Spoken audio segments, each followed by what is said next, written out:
Hello everyone from this side Adarsh Kumar. UGC net का exam जो जून में होने वाला है उसका एग्ज़ाम फॉर्म आ गया है। उसको आप ऑनलाइन जाकर के अप्लाई कर सकते हैं। ये नेशनल टेस्टिंग एजेंसी के द्वारा ये नोटिफिकेशन निकाला गया है। इस वीडियो में हम डिटेल में समझेंगे कि इसका एग्ज़ाम कब आपका होने वाला है, कौन कौन से कैंडिडेट इस फॉर्म को फिलअप कर सकते हैं। ये सारी जानकारियाँ डिटेल में हम इस वीडियो में समझने वाले हैं। ठीक है, ये नोटिफिकेशन है आपका एनटीए के द्वारा निकाली गई है, नेशनल टेस्टिंग एजेंसी के द्वारा निकाली गई है। ठीक है, council of scientific and industrial research CSIR NTA CSIR UGC net exam 2025 का ये नोटिफिकेशन है। ठीक है, जो कि जून के मंथ में जो एग्ज़ाम होने वाला है उसके लिए ये फॉर्म निकाली गई। इंपॉर्टेंट डेट में यहाँ पे बता रखा है कि इंपॉर्टेंट डेट में कि फॉर्म कब से आपका भराना स्टार्ट हो रहा है। तो ये फॉर्म जो है आपका 3 जून 2025 से बनाना स्टार्ट हो चुका है। लास्ट इसको आप 23 जून 2025 तक ही अप्लाई कर पाएंगे। ठीक है, जो भी पीजी वाले कैंडिडेट हैं उनके लिए ये काफ़ी ज़्यादा अच्छा अपॉर्चुनिटी है कि वो पीजी के थ्रू आपका यहाँ पे अप्लाई कर पाएंगे। 3 जून 2025 से आपका 23 जून 2025 के बीच में। एग्जामिनेशन फ़ी का लास्ट पेमेंट करने का जो डेट दे रखा है वो भी आपका 24 जून 2025 दे रखा है। ठीक है, तो एक दिन बाद तक ही आप यहाँ पे पेमेंट कर पाएंगे।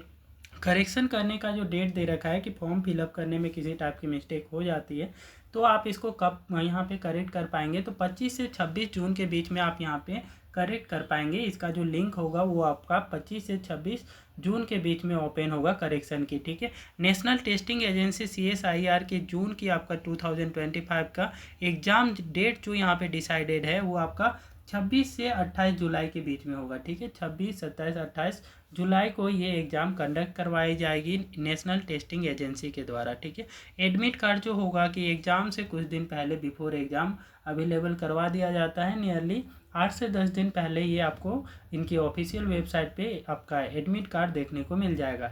रिजल्ट जल्द ही इसके बाद एग्ज़ाम के बाद में डिक्लेयर कर दिया जाता है। ठीक है, एप्लीकेशन फ़ी के बारे में इन्होंने क्या कुछ जानकारी बता रखा है, इन सारे डिटेल्स को समझते हैं उससे पहले एक बार वीडियो को लाइक कर दें, चैनल को सब्सक्राइब कर लें, सो दैट इस टाइप का जो भी गवर्नमेंट जॉब से रिलेटेड नोटिफिकेशंस आते हैं या फिर जो भी गवर्नमेंट जो एग्ज़ाम से रिलेटेड अपडेट आते हैं वो सबसे पहले आपको प्राप्त हो। ठीक है, एप्लीकेशन फ़ी की बात करें तो यहाँ पे जनरल कैंडिडेट के लिए जो रखा गया है वो 1150 रुपये रखा गया है। ठीक है, जो भी कैंडिडेट जनरल कैटेगरी से बिलोंग करते हैं उनको इस फॉर्म को अप्लाई करने के लिए 1150 रुपये पेमेंट करना होगा।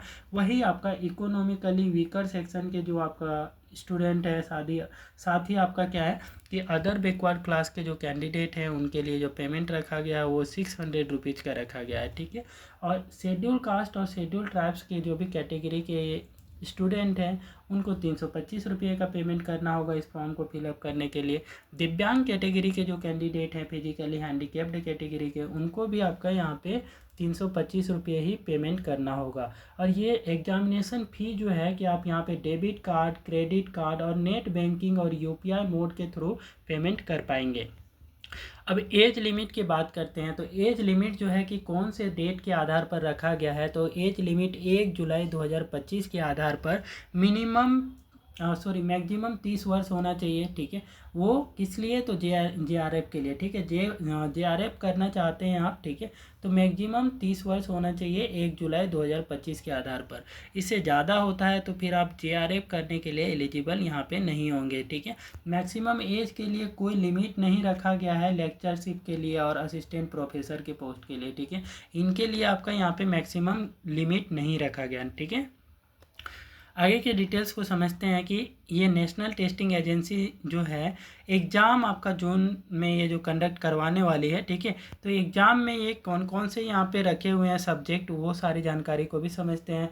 तो केमिकल साइंस है। ठीक है, केमिकल साइंस के लिए क्या एलिजिबिलिटी मांगा हुआ है इस फॉर्म को फिलअप करने के लिए। ठीक है, तो मास्टर होना चाहिए, MSc होना चाहिए। ठीक है, इक्विवेलेंट डिग्री होना चाहिए, मास्टर डिग्री कर रखे हैं या फिर आप मास्टर के समतुल्य कोई डिग्री कर रखे हैं तो इस फॉर्म को आप फिलअप करने के लिए एलिजिबल होंगे। किन के लिए, तो जनरल OBC कैंडिडेट के लिए। ठीक है, तो वही आपका SC और ST कैंडिडेट या फिर आपका फिजिकली हैंडीकेप्ड कैंडिडेट हैं तो वो 50% मार्क्स के साथ में भी वो पास किए हुए मास्टर डिग्री तो इस फॉर्म को फिलअप कर सकते हैं। लेकिन जनरल कैटेगरी और OBC कैटेगरी के जो कैंडिडेट हैं उनको 55% मार्क होना चाहिए MSc में। ठीक है, और इंटीग्रेटेड कोर्स की बात करें तो इंटीग्रेटेड कोर्स आपने कर रखे हैं, जैसे बीई हो गया, बीटेक हो गया, बी फार्मा हो गया, एमबीबीएस हो गया, ठीक है। तो candidate are also eligible for CSIR NET 2025। तो वो सब आपके 4 ईयर वाले जो डिग्री के कोर्स वाले जो स्टूडेंट हैं वो भी इस फॉर्म को फिलअप कर सकते हैं, ठीक है, जो बीई बीटेक वाले हो गए उनके लिए, ठीक है।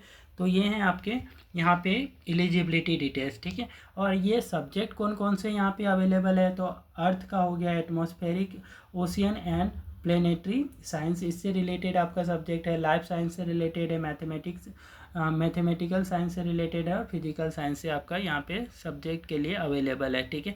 तो इसके लिए आप यहाँ पे इस फॉर्म को अप्लाई कर सकते हैं, ठीक है। तो ये थी इंपॉर्टेंट अपडेट आपका नेट एग्ज़ाम, यूजीसी नेट का जो एग्ज़ाम जून में होने वाला है उससे रिलेटेड, ठीक है। इस टाइप की और भी गवर्नमेंट जॉब से रिलेटेड नोटिफिकेशंस के लिए कृपया वीडियो को लाइक करें, शेयर करें और चैनल को सब्सक्राइब कर लें।